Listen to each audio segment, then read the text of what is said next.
ফেব্রুয়ারি 2024, আপনার দেওয়া তথ্যানুযায়ী 2026 মধ্যপ্রাচ্যে একটি ভয়াবহ সামরিক উত্তেজনা ছড়িয়ে পড়েছে। আপনার তথ্যটি সঠিক। ইসরায়েল ও যুক্তরাষ্ট্রের যৌথ হামলার প্রতিবাদে ইরান আজ সংযুক্ত আরব আমিরাত, ইউএই, কাতার এবং বাহরাইনের বিভিন্ন লক্ষ্যবস্তুতে পাল্টা মিসাইল ও ড্রোন হামলা চালিয়েছে। ঘটনাটি সর্বশেষ পরিস্থিতি নিচে তুলে ধরা হলো। হামলার প্রধান লক্ষ্যবস্তুসমূহ: ইরানের রেভলিউশনারি গার্ডস আইআরজিসি এই অভিযানকে ট্রু প্রমিস 4 হিসেবে অভিহিত করেছে।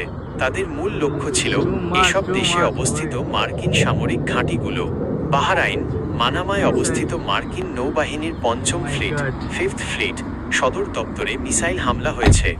সংযুক্ত আরব আমিরাত, আবুধাবির আল ধাফরা বিমান ঘাঁটির কাছে বিস্ফোরণ শোনা গেছে। আমিরাত সরকার জানিয়েছে আকাশ প্রতিরক্ষা ব্যবস্থা বেশ কিছু মিসাইল ভূপাতিত করেছে, তবে এর ধ্বংসাবশেষ পড়ে আবুধাবিতে একজন নিহত হয়েছেন।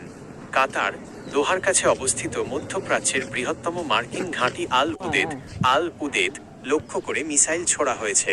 কাতারি প্রতিরক্ষা মন্ত্রণালয় জানিয়েছে তারা প্যাট্রিয়ট সিস্টেম দিয়ে সফলভাবে মিসাইলগুলো প্রতিহত করেছে।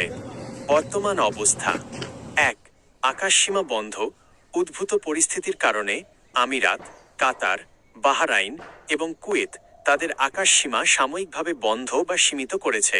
এয়ার ইন্ডিয়া ও ইন্ডিগো সহ অনেক আন্তর্জাতিক বিমান সংস্থা তাদের ফ্লাইট বাতিল করেছে। 2. নিরাপত্তা সতর্কতা।